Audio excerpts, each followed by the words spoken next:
Puji Tuhan, sekali lagi kita bertemu baru berkenang ke cerita bab Kudus.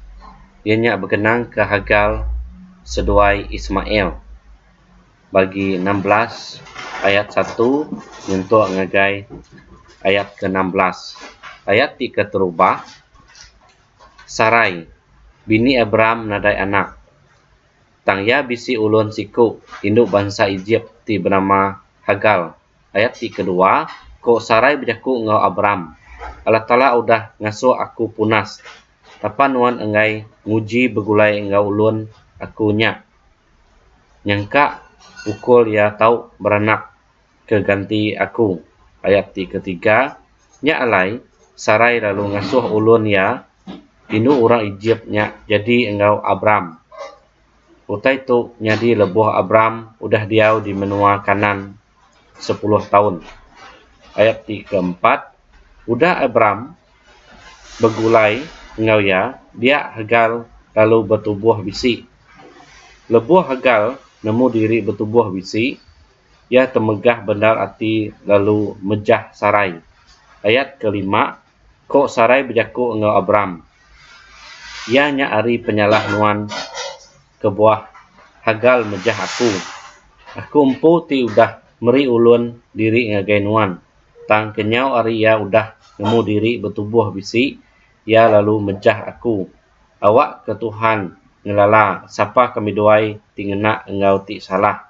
Lalu ayat ke-6, kok saud Abram, awak ke ya pulai baru nyadi ulun nuan, serta kena kuasa nuan.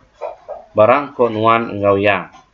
Lalu Sarai ngembedis ke Hagar datai ke ya lari. Ayat ke-7, Melikat Tuhan bertemu ngau ya basiti mata air dalam menua puang di rantau jalai ngagai sul. Ayat ke-8, lalu berjaku ngau ya Hagar ulun Sarai hari ni penatai nuan lalu kini ke-7 pejalai nuan. Kok ya nyaut aku lari ke Sarai. Ayat ke-9, melikatnya berjaku baru pulai ngagai Sarai baru lalu ngasih ke ya. Ayat ke-10, udahnya kok melikat berjaku ngau ya. Aku dekat ngasuh nuan mayuh turun menurun datai ke sidak nak alah tiap. Lalu ayat ke-11, nuan dekat ngada ke anak lelaki siku ti dekat digagak ke nuan nama Ismail. Lalu maksud Ismail bak jaku Hebrew tu tadi nya Allah Ta'ala ninga. Kapan Allah Ta'ala udah ninga sebenar nuan tiknat ke penusah.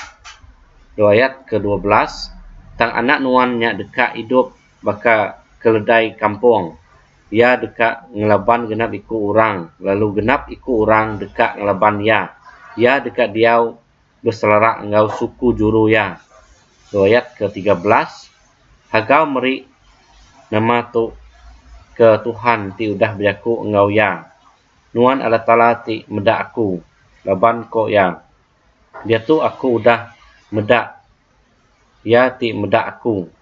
Ayat ke-14. Nya kebuah orang ngumai telaga antara Kades engau Beret. Lahai roi. Retinya telaga orang ti hidup ti medak aku. Ayat ke-15, Hagar lalu ngada ke anak lelaki siku Abram nyagak ke nama anaknya Ismail. Lalu 16, umur Abram lebuh meyanyak 86 tahun. Lalu tu aja kita berkenang ke cerita Hagar seduai Ismail. Ianya bab pemungkal bagi 16:1 untuk ngagai 16. Okey, kita bertemu baru kenang ke cerita Kudus bari kebukai. Para keputaran berkat kita semua.